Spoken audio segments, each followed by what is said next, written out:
বন্ধুরা, আমি গায়ত্রী আবারও চলে এসেছি আরেকটি নতুন রেসিপি নিয়ে। এটা একদম সাধারণ একটি রেসিপি।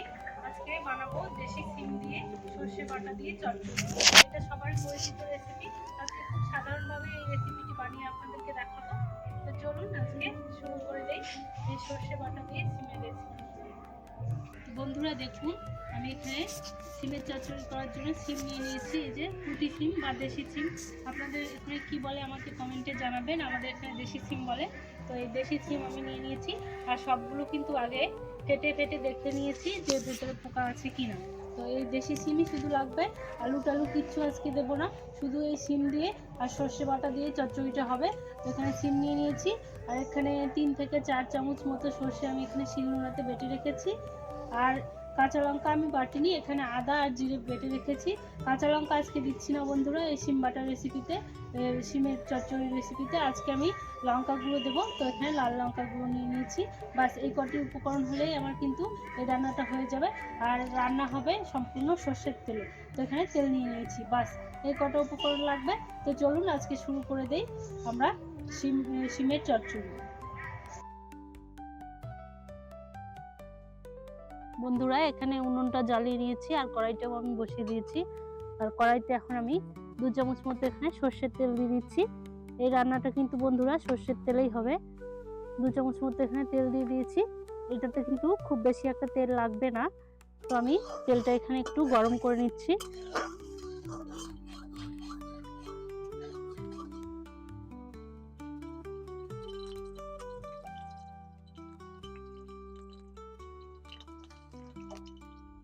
তো তেলটা দেখুন বন্ধুরা এখানে আমার মোটামুটি গরম হয়ে গেছে।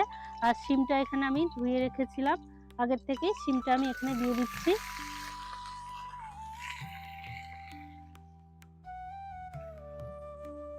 সিমটা দিয়ে আমি একটু উল্টে পাল্টে এখানে নেড়ে চেড়ে ভেজে নেব অল্প অল্প।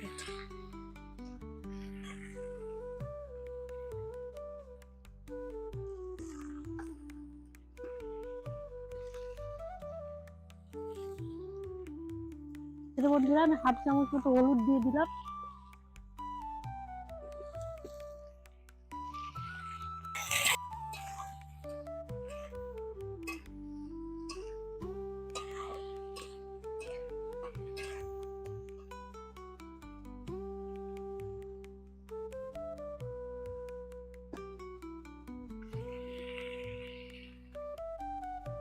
বন্ধুরা এখানে আমি 1/2 চামচ মতো লবণ দিয়ে দিচ্ছি। লবণ আমি একটু কমই দিচ্ছি, কারণ এখানে সর্ষে বাটার সময় সর্ষেতে আমি কাঁচা লঙ্কা আর লবণ দিয়ে বেটে রেখেছিলাম, সেই জন্য লবণটা একটু অল্পই দিতে হবে। তো এখানে লবণ আর হলুদ দিয়ে আমি কিন্তু এখানে একটু নাড়াচাড়া করে নিচ্ছি, একটু অল্প ভাজা ভাজা করে নেব। খুব বেশি ভাজতে হবে না, এখানে 1-2 মিনিট মতো ভেজে নিলেই এখানে হয়ে যাবে কিন্তু এটা। দেখুন ভাজতে ভাজতেই আমার মোটামুটি একটু এটা ভাজা ভাজা হতে আমি এখানে 1/2 চামচ মতো এখানে 1 চামচ মতো জিরে বাটা দিয়ে দিলাম, আর 1/2 চামচ মতো এখানে আদা বাটা দিয়ে দেবো। 1/2 চামচ মতো আদা বাটা আর 1 চামচ মতো জিরে বাটা, এটাও দিয়ে একটু কষিয়ে নিচ্ছি সিমের সাথে।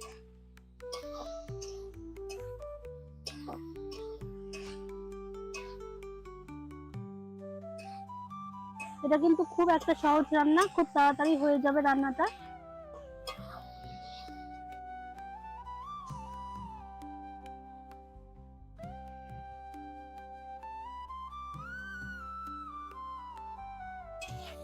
দেখুন বন্ধুরা এখানে ভাজা ভাজা হয়ে গেছে।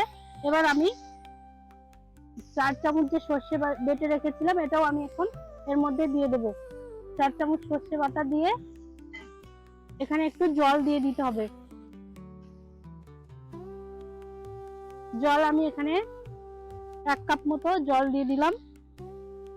দিয়ে এখন এটা ভালো করে নেড়ে নেড়ে সর্ষে বাটাটা যেন জলের মধ্যে গুলে যায়, এভাবে নেড়ে চেড়ে ঢাকা দিয়ে দিতে হবে।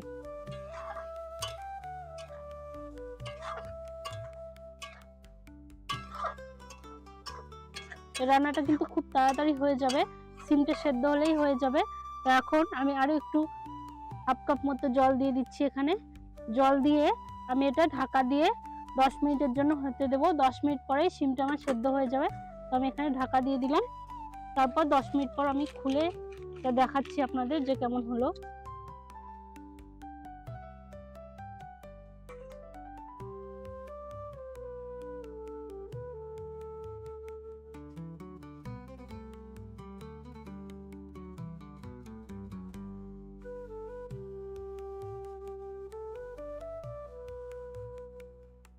বন্ধুরা এখানে আমার 10 মিনিট মতো হয়ে গেছে ঢাকা দেওয়া। এখন আমি খুলে দেখে নেব সিমটা সেদ্ধ হয়ে গেল কিনা। আশা করছি সিমটা সেদ্ধ হয়ে যাবে, কারণ উনুনে খুব তাড়াতাড়ি সেদ্ধ হয়ে যায়।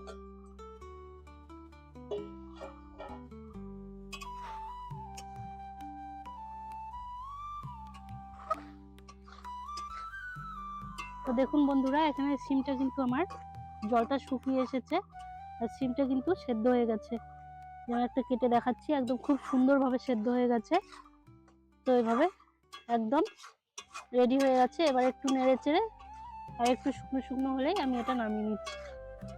এটা কিন্তু পদটা খুবই তাড়াতাড়ি হয়ে যায় আর গরম ভাতের সঙ্গে অসাধারণ লাগে বন্ধুরা। আপনারা খেয়ে অবশ্যই দেখবেন বাড়িতে। আর এই দেশি সিম বা পুঁটি সিম, এই সিমটা দিয়েই বেশি ভালো হয় এই পদটা। তো এটা আমার হয়ে গেছে, আমি এখন নামিয়ে নেব। এটা আমার ভাত দিয়ে পরিবেশন করার জন্য একদম রেডি হয়ে গেছে। এখন আমি এটা পরিবেশন করে দেব। তো বন্ধুরা এটা আমি একটা প্লেটের মধ্যে উঠিয়ে নিচ্ছি।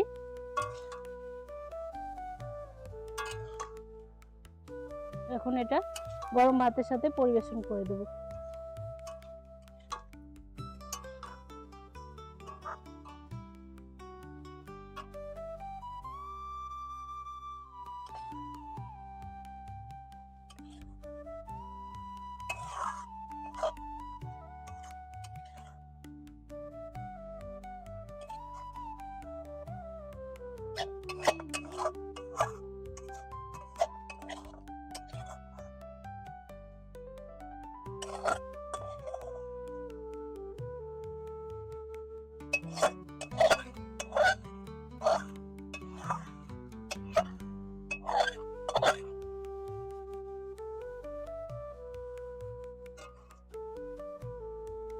তো দেখুন বন্ধুরা, তৈরি হয়ে গেল গরম গরম সর্ষে বাটা দিয়ে সিমের চচ্চড়ি।